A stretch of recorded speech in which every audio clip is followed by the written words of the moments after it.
Saudara, kasus penembakan pengacara di Kabupaten Bone membuat sejumlah pengacara lainnya menggelar aksi solidaritas. Para pengacara di Kabupaten Bone dan Makassar melakukan pertemuan dengan polisi. Para pengacara di Kabupaten Bone ini mendatangi Mapolres Bone.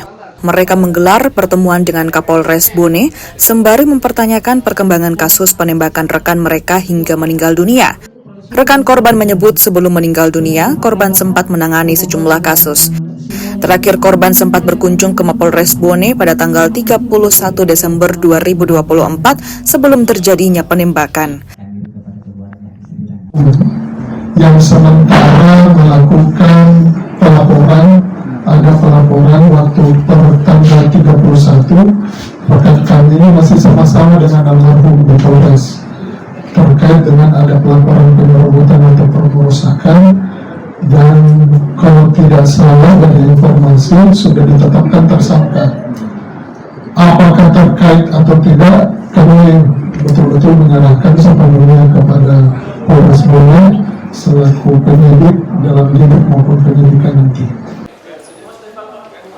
Di Makassar, ratusan pengacara yang tergabung dalam Pradi Cabang Makassar mendatangi Kapolda Sulawesi Selatan. Para anggota Pradi ini meminta kepada Kapolda Sulawesi Selatan dan Polres Bone untuk mengusut tuntas pelaku penembakan ini. Sebelum kemarin pelaporan kami yang tentang penembakan, ada memang sebelumnya yang merupakan hasil eksekusi, terus pihak yang kalah ini tidak puas terhadap itu, makanya pihak yang benar ini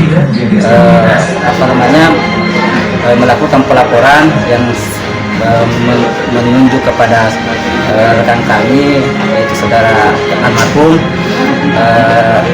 mendampinginya, dan sekarang ini hasil pelaporan itu sudah ditetapkan. Polisi kini tengah melakukan penyelidikan lebih lanjut atas kasus penembakan ini. Polisi pun telah menerjunkan tim untuk membongkar kasus penembakan ini. Tim Liputan Kompas TV.